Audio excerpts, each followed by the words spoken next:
Okay, so good afternoon, and thanks for joining me today to learn about some free online tools and resources for design and marketing. I use many of these tools on a regular basis for my work for CNY, and I'm really happy to be sharing them with you, which I mentioned. A few housekeeping items first.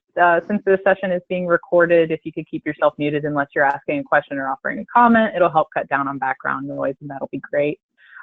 This session is going to be pretty informal. I don't have a PowerPoint and no formal question and answer period, so please feel free to stop me and ask questions or offer your own experiences really at any point. I'll be monitoring chat throughout, so if you don't have a microphone, go ahead and send a message that way and I'll be happy to take a look at it. So as I mentioned, I use many of these tools we'll be looking at today on a fairly regular basis. I wanted to set up a session to show these to you because I know most of us don't have much of a budget, if you have one at all, for design work and marketing. Doing more with less could really be the subtitle for this session. With everything else we're tasked to do in our day-to-day, it can be really easy to overlook the importance of design in our communications with patrons, coworkers, and administration. As my high school band director was so fond of repeating to our ragtag little ensemble, humans are largely visual animals. If you appear confident and calm, that's how the audience will hear you.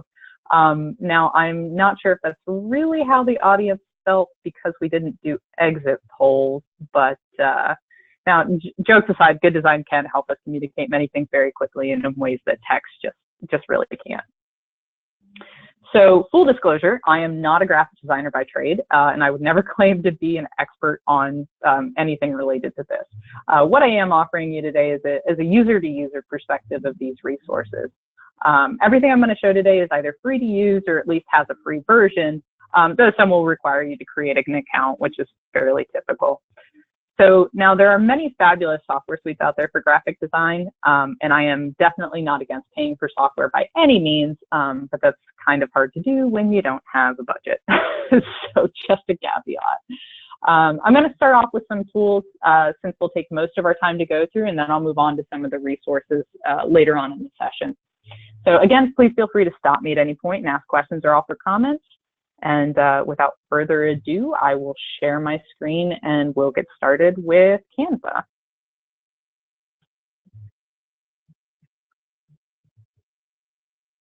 Okay.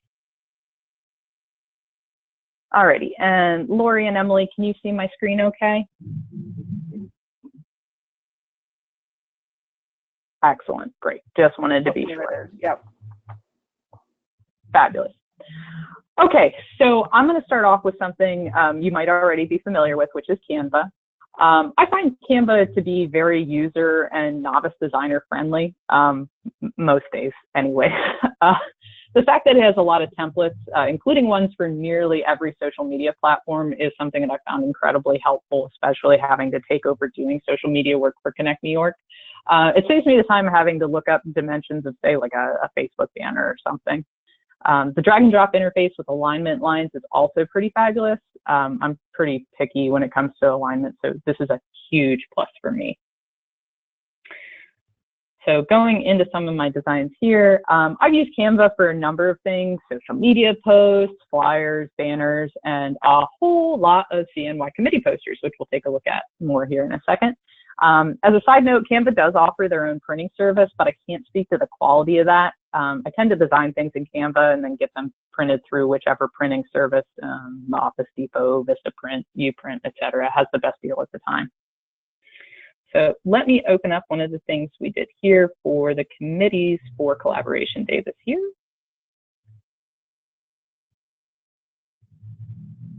And it's really nice. If you design something that you happen to like, you can then reuse it as a template, which is also a really nice feature. So another thing I really like is the ability to share your designs with others and have them collaborate on the product. So you can share either by email address or send them a link either to view or to edit, which is really nice. I completed my MLIS online and used this feature for a number of group projects. The only drawback really is that you can't all work on the design simultaneously. So like I said, this is a poster that actually I didn't design, was designed by Alexa Murphy at Bard for the Community Engagement Committee, and she designed all of this using Canva and then shared it with me. like I said, Canva's really great. I really love the drag and dropness of it. And if you see here, just the immediate alignment marks that show up and kind of help you drop everything into place. It helps you create a really kind of cohesive feel. I know I used to try to do a lot of design work in like Microsoft Word, which like might literally be the worst thing ever to try to do anything in as far as design goes, because it likes to tend to shift things as it will. Canva also has a lot of really great kind of like stock photos and things like that you can drag and drop in easy enough, and different elements and things too. It has a whole variety of boxes, grids you can use, all sorts of things. It has different styles of text, so you don't even have to think about using two different text or two different fonts, for instance. You don't have to think about, oh, does this font look good with this font? You can just choose one and go from there.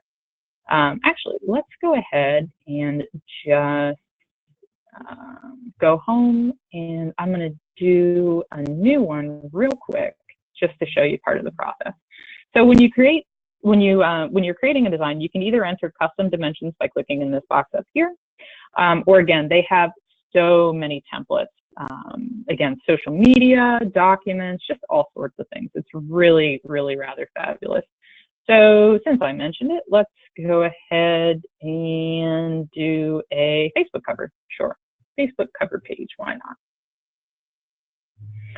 So you can see here, this is already formatted, the correct size and everything else. And it'll even give you some ideas over here as far as things. So if you wanted to say, I don't know about fall, but sure, let's go ahead and do that. This brings this up here. And then all you have to do is change your text for however you like, whatever you want.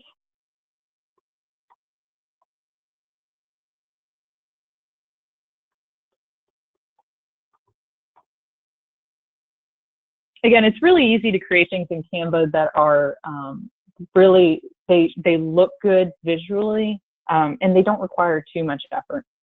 If you don't want to, of course, then again, if you don't want to use any of their templates, you don't have to.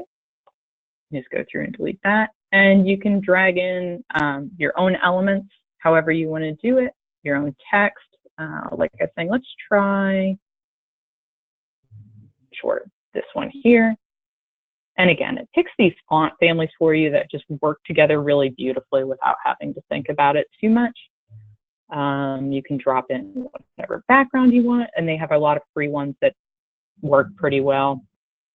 And in a really short amount of time, you can create something that looks pretty professional without having to spend any money at all, really. The only thing is with Canva is that it does require an account. So that's a pretty high-level overview of Canva. I would really encourage you, if you think you're interested, to just go in and play around with it. I know folks that have used it for like their wedding invitations and things too. So it has a lot of utility outside of professional applications.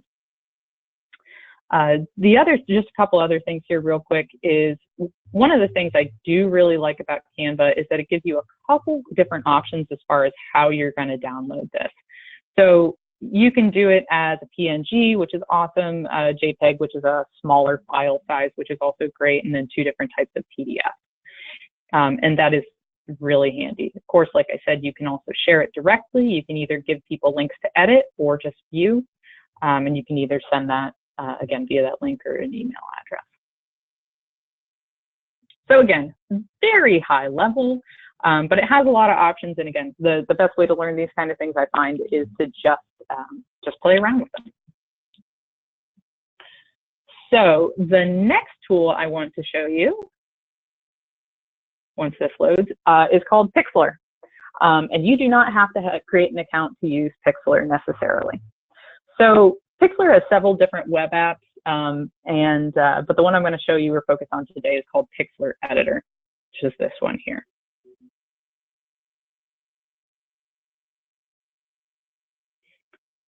Okay, and we are going to create a new image, I think. And when you create a new image, it gives you the option to name it, and then you have some preset sizes you can choose from. Let's go ahead and do a large rectangle. Sure, why not? You can also create, do width and height on your own. And if you want it to be a transparent background, you have the option to check that. So we're just going to start here.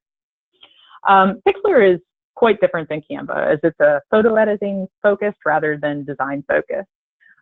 Anyone who's worked with Adobe Photoshop before will find the layout and tools in Pixlr rather familiar. And honestly, I tend to think of it as the web-based Photoshop. This is not to say that Pixlr Editor has all of the same features and functionality as Photoshop. That's a definite no, but it does have a really similar feel to a lot of photo editing software. Now, if you've never worked with any type of photo manipulation software, you'll find that Pixlr has a bit of a learning curve compared to Canva's interface. But if you have worked with pretty much any photo editing software, many of the icons and tools that you see over here are going to be relatively familiar to you. This is a caveat for me personally. I don't do much design work with Pixlr Editor anymore, although I did when I first started for ConnectNY.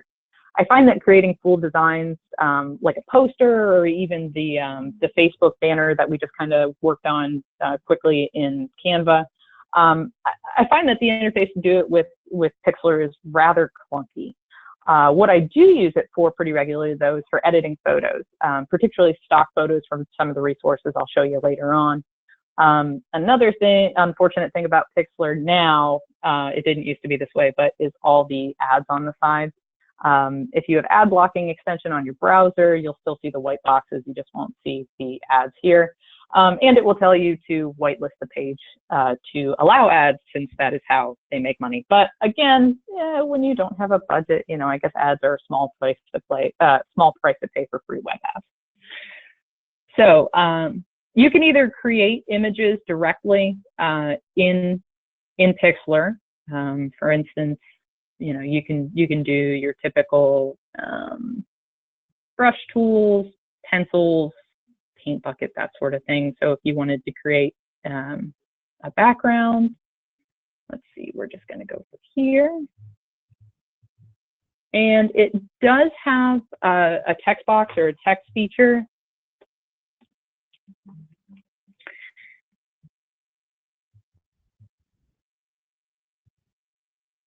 A little bit obnoxious, but that's okay for demonstration purposes.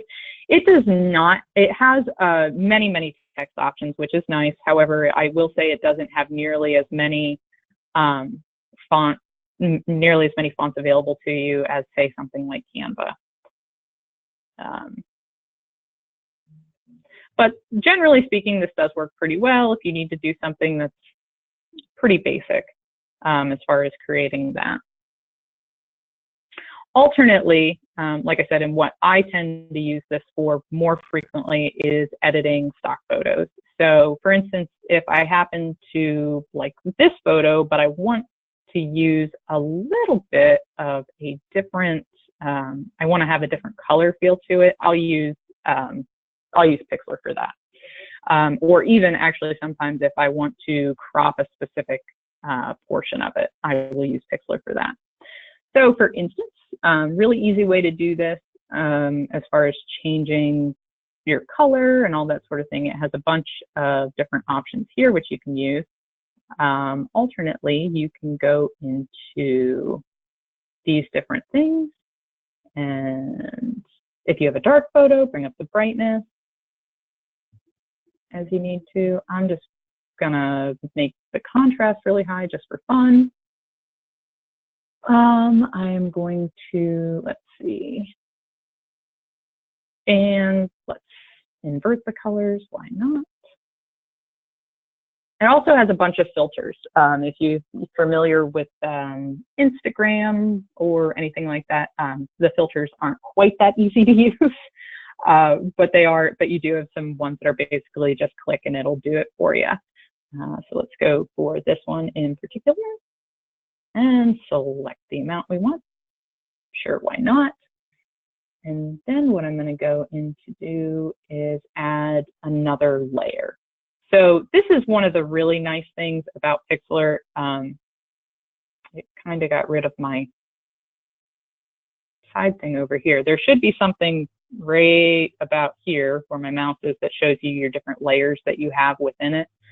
And this is why I mean that this feels a lot like Photoshop in a way, because you can put different layers in. So for instance, if I like that background, but I didn't want to edit the background directly, I can put text on a different layer.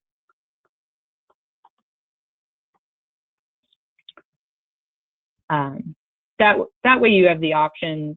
That way anything you do on one layer really doesn't damage the integrity of another one. So again, there is a bit of a learning curve as far as Pixlr goes, especially if you haven't done any sort of photo editing or anything like that before.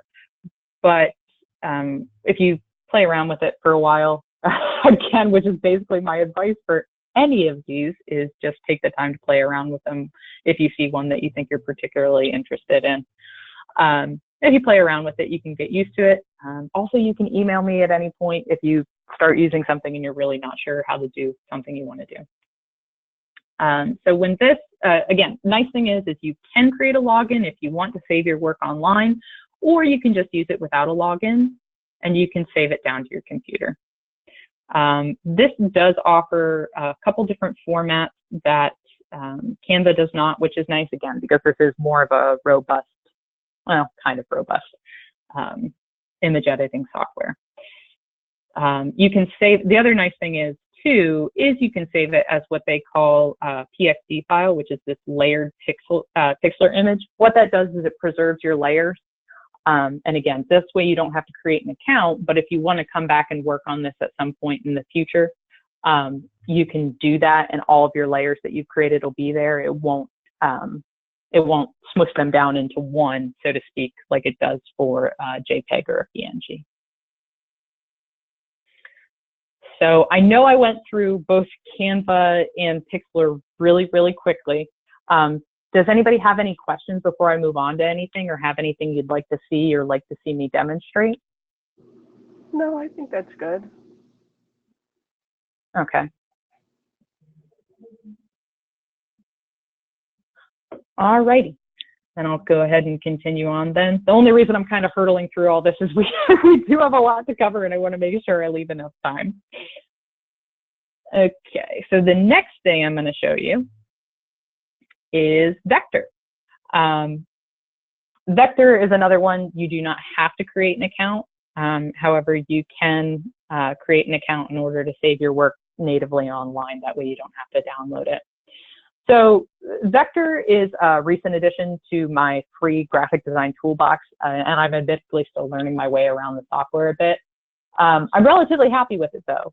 Prior to learning about it, my options for creating true vector graphics were pretty shoddy at best. And Vector, this software, not the type of image, is more akin to Pixlr, I would say, than Canva. Although its interface is a lot cleaner than Pixlr's, it doesn't have any ads, which is fantastic. And its utility is more like Canva's too, minus the templates. You can use Vector for a bunch of different things. I've watched some tutorials for it that talk about how to create some really actually impressive presentations instead of PowerPoint, which is neat. In some ways, Vector is pretty basic. It's only got a handful of tools listed on the side here. They're more or less self-explanatory. And about a maximum of 6 options for each tool. So for instance, if I click on this green circle that I have here, you can see you can change the background, you can add a border, shadows, opacity, dimensions, that sort of thing. So it's pretty basic as far as interfaces go, and it's not too confusing. Everything's labeled really cleanly, which I appreciate. The nice thing is that even though the interface is pretty basic or pretty introductory for anybody doing design work, what you can create with it is again, looks really nice and can end up looking really professional with minimal effort. So I've used Vector mostly for when I need to create something with a transparent background. As an aside, just make sure to save your file as a .png or a .svg if you want to preserve your transparency. It's not particularly useful as a photo editor. You can upload photos to use, but you don't have the ability to manipulate them like I was showing you in Pixlr as far as changing color and changing your brightness and all those sorts of things. Pixlr is much better suited to that than Vector. And again, as a bonus, it doesn't take up a quarter of your screen with ads. It's wonderful in that respect. So this is something I worked up real quick yesterday just to show as a bit of a, well, not a tutorial, but just to show you. So it's really relatively easy to create this, and I will create a new page. Actually, I'll go ahead and create a new file. And we'll start from scratch here. So it does have a really nice text tool to it. And if we click on this, it has, let's see, and you can adjust your color in a couple ways, either by moving the slider up and down here to something you're happy with. Let's go with a red for this one. Alternately, you can, if you know the hex code for the color that you want, the hexadecimal code, you can do that, or you can pick up the color from somewhere on the screen.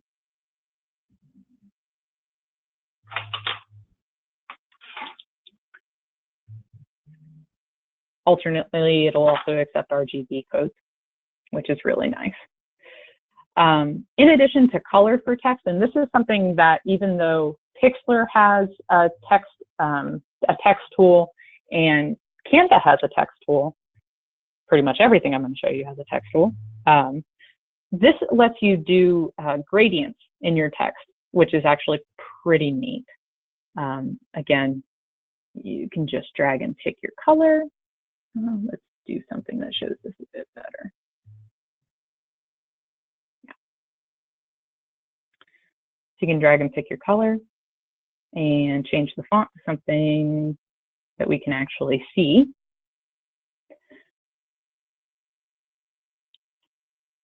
Vector also has a really impressive amount of different types of text or different fonts that are preloaded into it. I would say it's on par with Canva as far as different text or different fonts that you can use. Again, Pixlr's by comparison is very, very basic, but this one has many fonts preloaded, including some Google fonts. If you're familiar with those, it has some really nice ones in there for that. So let's go ahead and randomly pick something.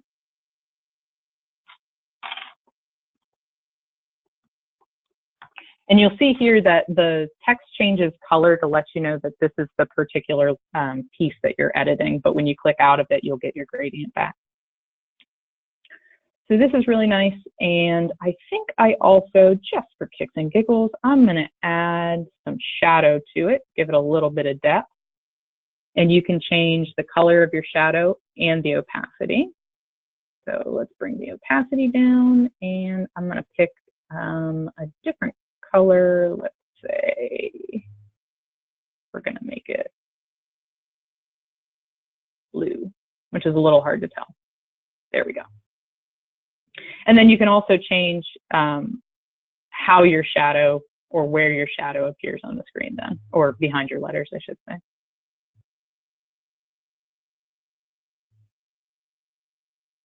And I don't like that. So that's really simple, which is nice. And then let's add a shape. So you would just click on that and draw it to the size that you want. Again, same options for color. You can do radial or linear gradient. You can even select an image instead. And you can upload your images for use here. So let's go ahead and use the one that I used before. And you can see here it's given you updates down here as far as where and how it's been uploaded. So this is a little bit wonky because my what I decided to upload is not the same size as the the square I drew, but that's my fault for picking something that was a rectangle instead of a square. From here, though, we can also go ahead and we have the same options. We can add a border, do a shadow, and we can also adjust the opacity down here. So we're going to select that.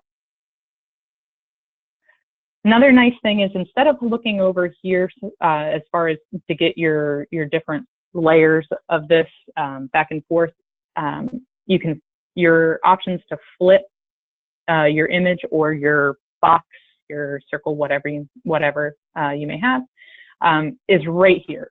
It's right above the your selection box here.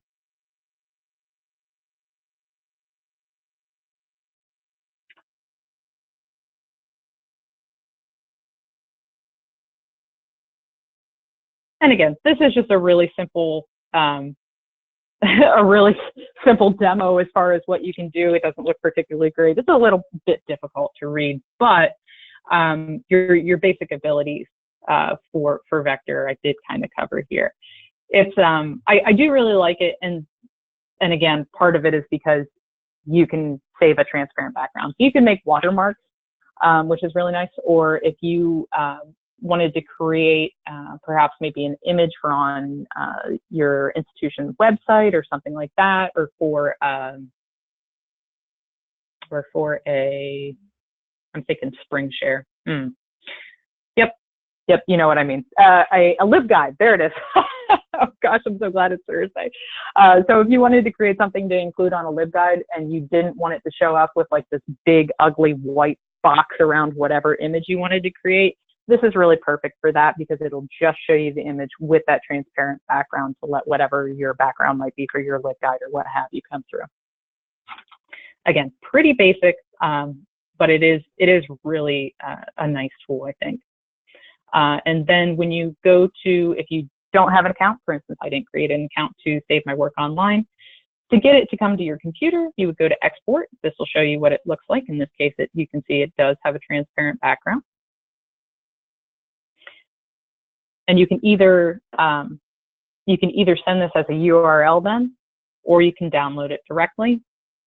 You really don't have too many options as far as what your file type for download is. Again, SVG, PNG, or JPEG. These first two would preserve that transparent background for you. You can also share it directly to Facebook or Twitter if you should so wish. So that is my high-level overview of Vector. The next thing I want to show you, or the last tool I'm actually going to show you today, is Pictochart. So this is another design tool I'm still relatively new with, but it holds a lot of promise. Much like Canva, it does require an account, but otherwise it's free to use.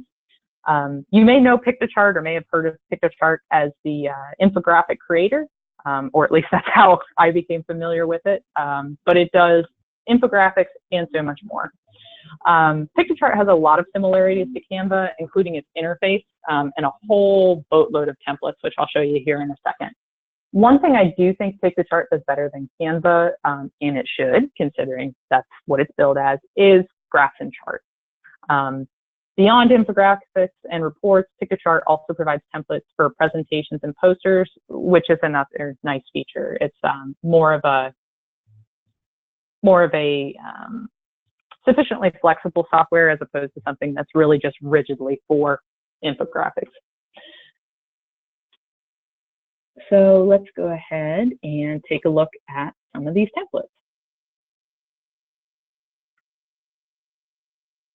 I started to look into Pictochart largely because another consortium, PALNI, which is the Private Academic Library Network of Indiana, spoke really highly of it, gave a couple workshops on it, and uses it to produce their own year-end reports and statistics pages.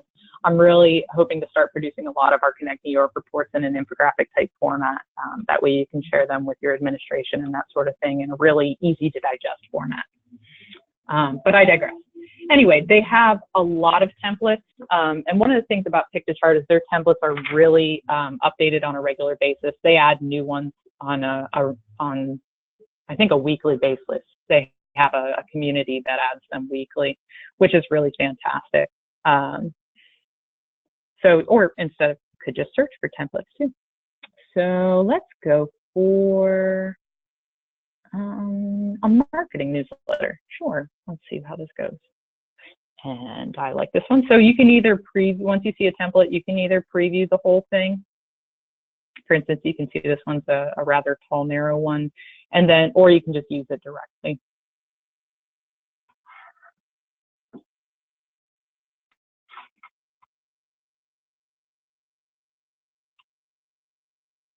As I wait for my computer to catch up here.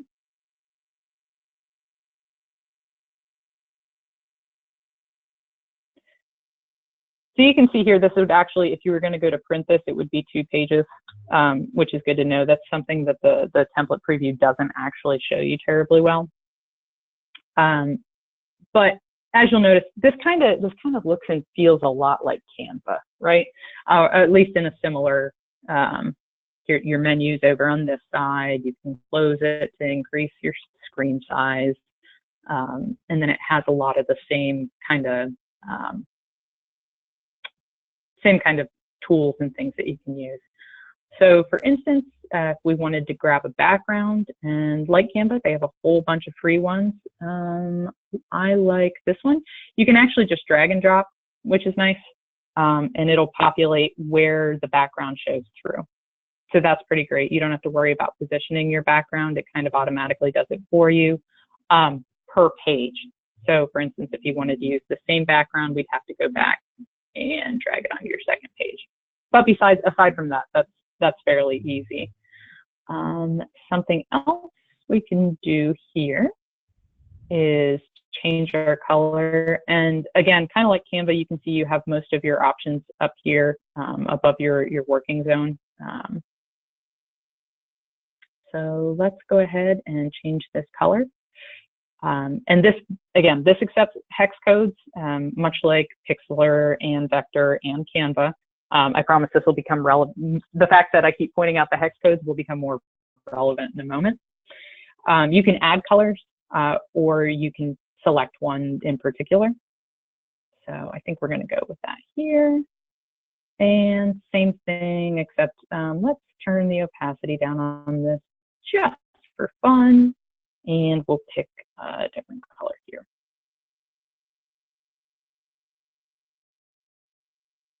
Like Canva, a lot of this is drag and drop. You have your guidelines, so you know whether something's centered, whether it's in line with other elements, that sort of thing, which is great. Again, creating something that is visually appealing, and I think a huge part of that tends to be, does everything line up in a way that makes sense? You know, obviously this is all not left justified or anything like that, but keeping specific elements in line, I think, is a huge part of design, which is the design theory is a whole nother thing that we could just spend hours talking about, but I won't go into today. Picture 2 does have a lot, again, a really, really robust amount of fonts you can use. A lot of them, I think, are largely Google ones, which is kind of unsurprising. So you can change that if you can, so we can, and under graphics, you have a couple different options. You have photo frames, photos, lines, shapes, and icons. Again, a lot like Canva. So I'm going to see what we come up with here. And their search, you have 2 options as far as image searching through them. The Unsplash is a free source for stock photos, or alternately, you can choose to search through the Pictochart database of pictures, so to speak. So because we are librarians, let's look for something with libraries. And sure, I like this. This is great. So we're going to drop our photo in here. Oh, that was interesting. It did it in a couple spots.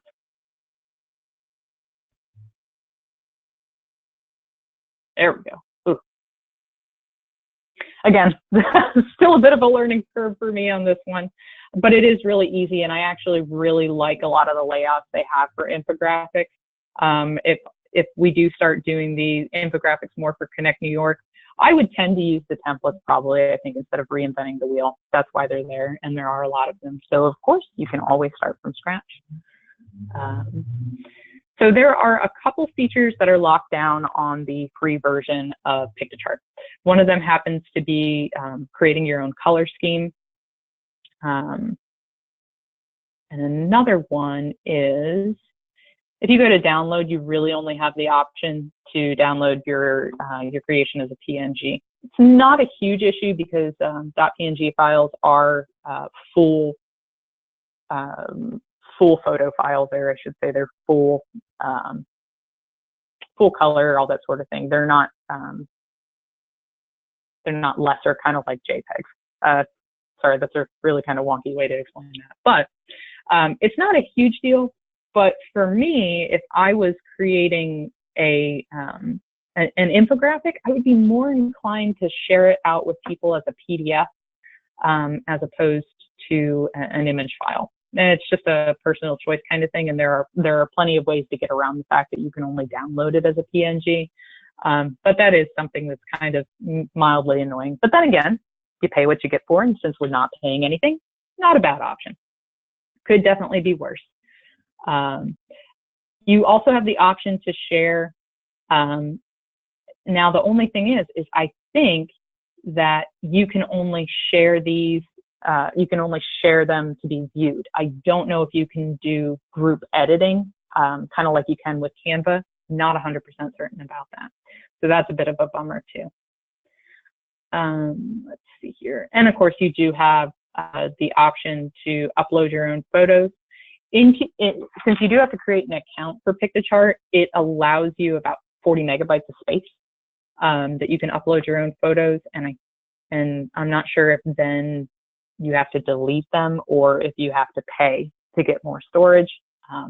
Obviously, if you upgrade, you would get more, but I digress. So again, one of the things I said that Piktochart does really well is charts and graphs. And I do really believe that. This is a much more robust kind of chart and graph creator than what Canva has. Canvas is pretty good. And I have used it on like our committee posters for this past collaboration day and things like that. But Piktochart is a much more robust way to design your data, or I should say to visualize your data. You have a bunch of different options. Of course, this is just sample data here as far as how you want to display things, which is really kind of nice because you can. It's very helpful to have all of these options for your graphs and charts to really tell your story in a way that's convincing. You know, if you are using this for year-end reports or things like that. I was really impressed at how many different options you have. You know, it's almost like the options you have in Excel for graphs, except it looks better, I think, in a lot of them. So you have a lot of different ways to display things. And if we go into, let's see, I thought this was pretty neat too. So this is a different way to display your data. And then from there, you can actually pick, you can choose the shape. So there are a bunch of different options here, which I thought was also fun, especially, again, it's a really compelling way to help you tell your story. So from here, it's easy enough to insert your chart. We're going to go ahead and delete this one and just do a quick resize.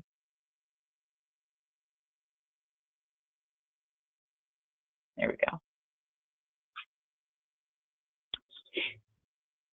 Again, I think Piktochart has a lot of promise, or holds a lot of promise, especially for doing these kind of more graphic visualizations of data, and really in a way that hopefully helps you connect to the people, your stakeholders, so your administration, your patrons, you know, just a whole universe of folks. Not to be too trite, picture's worth 1,000 words, right? So this is very helpful in telling your data story. But again, very high overview of Piktochart. Maybe at some point in the fall, I can do a deep dive if there's interest, and we can go through maybe a couple sessions together about how to more robustly use any of these if there's interest. So this is the last tool that I'm going to show you. Everything else I'm going to show from here on out is more like what I would consider a resource. So the next thing I want to talk about, which I actually mislabeled in the announcement, I called it Adobe Kuler, K-U-L-E-R, which is what it used to be called. They have now just switched over to Adobe Color. But anyway, I digress. We're going to cover these resources pretty quickly, but I definitely wanted to take the time to introduce them to you as I see them as valuable additions or extensions to any of the web applications we've discussed so far. Using our toolbox analogy, if Canva is a socket wrench, then these things I'm going to show you are really your different size sockets. Okay, toolbox analogy over. There are a number of color palette builders out there, but I found Adobe Color to be both sufficiently simple and yet flexible for my general use purposes. All of the web apps we've explored today allow you to enter relevant in a second. This is where it becomes relevant. So when you're working with a specific color palette, whether it's something you've created or something you have to use for institutional branding purposes, I find it's a lot easier to rely on hex codes than arbitrary names like navy blue, because navy blue is going to vary between what Canva thinks is a navy blue, what Piktochart thinks is a navy blue. And you know, for your, especially if it applies to institutional or organizational branding, they tend to be really, really picky about that. So with hex codes, you don't have to worry about, is this the particularly right shade, opacity, you know, color family, that sort of thing. You enter that, and that is your color. I can tell you off the top of my head, I use the same colors, the same hex codes over and over for ConnectNY for organizational branding purposes. And our navy blue, which is very, very dark, happens to be 1D2939. After a while, these are just things that you can rattle off, but I digress. Adobe Color is great in that it gives you several places to start when you're designing a palette, and you can tweak all of them until you're happy, and then copy and paste the hex codes that you can see down here along the bottom of the screen, into a document, say a regular text file, and then use them for all of your projects, no matter what web app or no matter what graphic editor you're using. It also has a handy feature which allows you to extract colors from an image. So again, because this is currently my favorite demo piece, we're going to extract colors from here. So if you're creating your own color palette and you happen to have an image you really like, you can go ahead and do it that way. And it also has several options for image extraction, right? So this is the colorful one, and this is a very colorful picture in general. We also have bright, which changes it a bit, or muted, which is going to pick some of these more pastel colors. And then if you did have an account for this, you don't have to have one, but if you did have an account, you could go ahead and save that. Going back over to our color wheel, you can see that the colors, whoops. Let's try that again. I didn't realize it would get rid of that so quickly. Okay, so we're going to go back in here, and this time let's pick not those ones, not those ones either. Yeah, let's stick with muted, that's fine. So if you go back over then to the color wheel, you can see not only the hex codes that you could copy and paste if you're using something that would, for some bizarre reason, only accept RGB as far as entering color codes, and I believe this does CMYK too, which is generally what they use for printing. You can go ahead and find those values down here too, which I find incredibly useful. So if we wanted to start over, just quickly, you have a number of different what's called color harmony rules. So these are all kind of similar. You have monochromatic, that'll give you different shades. Triad's going to give you, of course, a triad. And these are really just a number of different ways that you can start figuring out how you want to create a color palette for a particular project you're using. So like I said, from here, you could drag, let's say, this one all the way out here, and let's see. Sure, let's try that. You can adjust each one of these individually, scoping them in and out. In addition to moving the whole thing. And if you think, well, those are the colors I want to use, but they're not quite the right shade, you can actually manually drag and drop and adjust it down here. You can see how that reflects up on the wheel until you get the exact shades that you want. But anyway, that is my brief introduction to Adobe Color. Very simple tool, and I do tend to use it a lot. Having a regular color theme for any project really helps tie things together, and you can help draw people's attention to different things. For instance, all your titles are one color and one font, that sort of thing. Again, I don't have enough time to get into design theory or color theory or anything like that today, but there's definitely a method to the madness there. Okay, so the next one I'm going to show you, another resource is called the Noun Project. And if you've never seen this before, this is kind of amazing, and I might be a little bit in love. You can search for pretty much anything, and you'll find an icon for it. It's a really powerful resource, and also a super community of contributors that create these things. So Lori or Emily, if you want to give me a suggestion for something to search for, it can be anything. Libraries, sure, that's a good one. That works with our theme for today, and potentially for always. So you can see over 5,000 different icons for libraries. You can really drill down to find something that speaks to your specific use case. And they also they'll show you different collections that some of these are in too, which might be helpful for you. It's really incredible.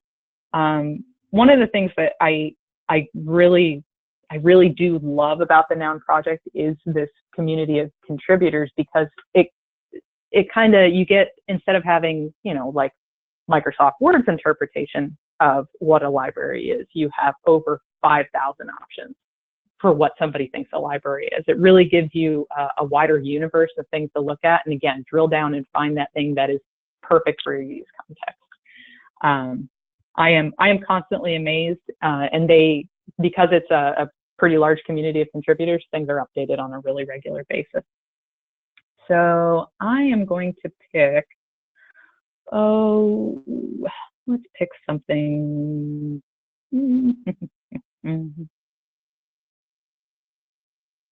Sure, let's go for this one.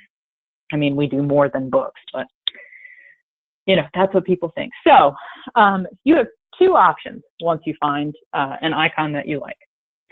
You go to Get This Icon, and you either have the Pro download, where you either pay for a subscription to the Noun Project or just the icon itself. So if I would go to continue on this one, you can do a subscription, you can do prepaid icons, you can do a single icon. Going this route allows you to customize the icon, change color, that sort of thing, and also absolves you from having to give credit, since your payment supports the creator. But since our session is all about free, your basic download, if we go back here, oh, that really went back. Well, let me try this again. So we'll just pick this one. I happen to like that. So if we go to Get Icon and then go to the basic download, you get access to the icon, no customization options, so it will just be black as you see it, and you do need to provide attribution. However, the wonderful thing is it's going to ask you, okay, that's fine, you don't have to pay for this, but how would you like to use it? And generally, for my purposes, I'm going to say, let's say we're going to put it in a publication like one of the newsletters or something. So we select that, and it gives you your attribution text. There's no wondering about how do I give proper attribution? What's the way to do it? Of course, I'm not getting into if somebody has to cite this particularly in APA format or something like that. But for general use purposes, it gives your attribution text right here and gives you the option to download your icons in either a PNG or an SVG file. Pretty simple, but it can be easier. Find what you're looking for, and if you have no budget to do things like this, just make sure you give attribution. It's really kind of, really awesome and kind of beautiful. But that's the noun project. So the next part is, part of mid-design is finding good relevant images. And a Google search is not necessarily the best way to do that, as we well know. There are many websites to get free stock images from, each with their own attribution requirements, as we saw with the noun project, and usage restrictions. The three I'm going to show you here just happen to be ones that I use over and over and over and over again. So the first up is something called Pixabay. And what you'll notice is these three that I'm going to show you and just sprint through real quick. Almost all of these have a similar feel. They have a search bar and a bunch of returned images. What I like about Pixabay is that the images are truly royalty-free, require no attribution. You can use them for personal or commercial purposes, and it also gives you the option 4 different sizes that you can choose when you're doing downloads. So let's do this one, and you can see here it says right up front, free for commercial use, no attribution required. When you go to free download, and you have the option of 4 different sizes for your download, which is very, very handy depending on what you're doing and what you need it for. The only thing is you're going to go to free download, you're going to hit download, and you just have to do a CAPTCHA to prove that you're not a robot. Life is good. Alternately, you can create an account and save all these images, but I don't like to create accounts if I don't have to, since that makes me requires me to remember passwords, which I frequently don't. The next one is Pexels. Again, wow, there's pretty much exactly the same as Pixabay. The only real difference here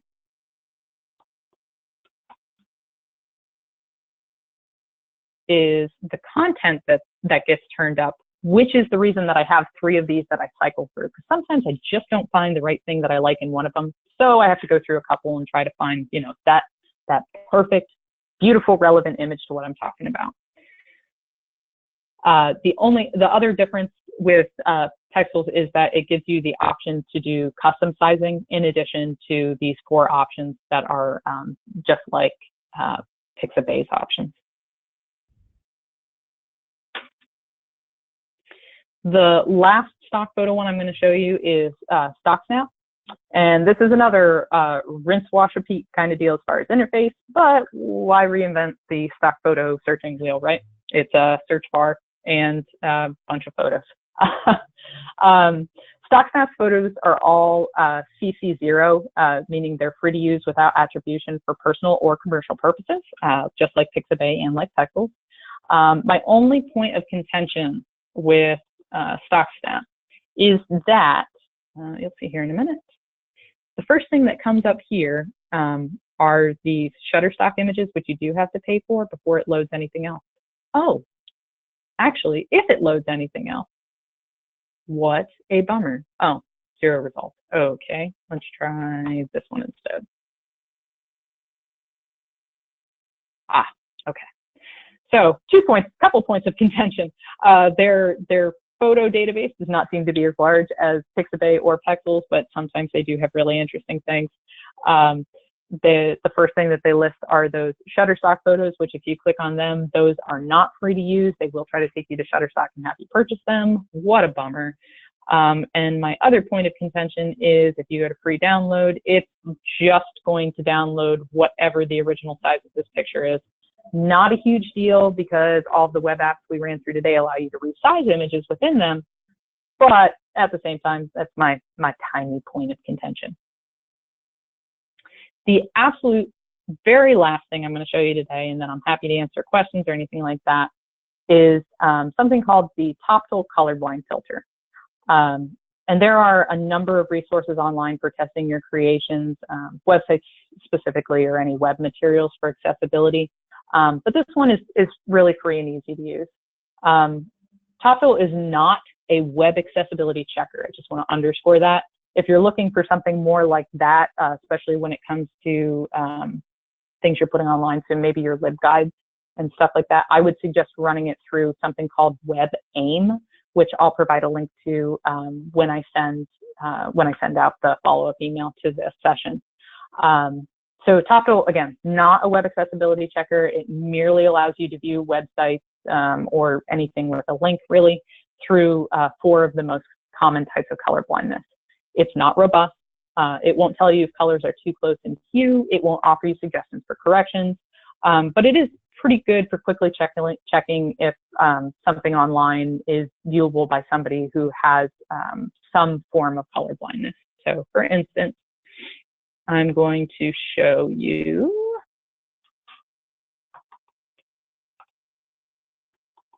the ConnectNY website. And again, if you have any resources that are online, so for instance, if you happen to find an image that you like and hosted it, I don't know, maybe on your own server or something like that, or really as long as it has a, oh, let's try that again.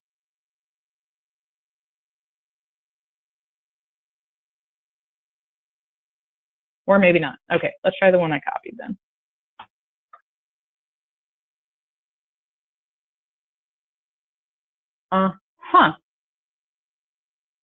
Well, this is quickly becoming problematic. I just tested this yesterday. Since I have with me some folks from Canisius, I don't know if that's actually your website, I would imagine. Okay, well, unfortunately, I can't show you exactly how this works. Let me just reload this so we can see their example URL. So this is the example page, and you can pick 4 different types of filters to see this through. Again, it's not really robust, but it does give you at least initially a good idea of whether the web resource you've created is clearly visible to somebody who has some sort of color blindness. So apologies, I can't show that to you live, but it does generally work. Okay. And that is all I have for you. And boy, I did run right up to 1:58. Are there any questions that I can answer for you today at all? Or any comments, anything like that?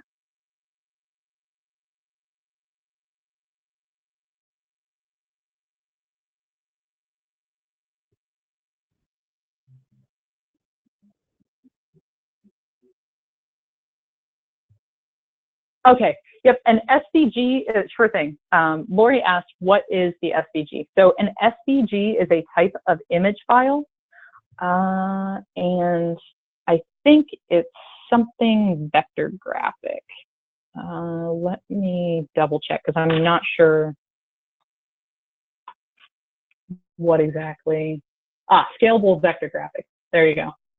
So an SVG is, again, is a type of image file, and it allows you, or it preserves transparent layers, is the easy explanation. So basically, it's just another type of image file. Not all programs can open it. However, I think all the web apps I showed you today, if you have something, for instance, that you create in Vector and you want to use in something like Canva, if you upload an SVG file, it should recognize that. Not all programs do, I think. I'm pretty sure Word does. But yeah, that's the easy answer. It's a type of image file. Okay. Okay, great. And just for the reporting, Emily says, I don't think so, but great session taking over managing the social media here, and these will be great tools to use. Yeah, I really, really would encourage you definitely specifically to use Canva. Canva is really, really helpful. Again, you don't have to like try to look up what Facebook's most recent banner size is, because I did that a lot initially was, oh, what's the size, before I figured out that Canva has templates for that. It's fantastic. Any other questions or comments before we sign off for today?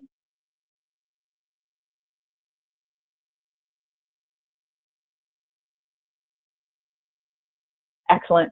Thank you so much. I really appreciate you guys taking the time to spend some time with me and learn a little bit about some of the tools that I use for Connect New York and graphic design. I'll send a follow-up email that'll have all of the links that we went through today. It'll have all that in it, and I'll send you a link to this recording as well, just in case you want to share it with anyone or go back for your own. As you're going through and using these, if you do end up and you have any questions, please let me know. I'm happy to collaborate on anything and try to help out where I can.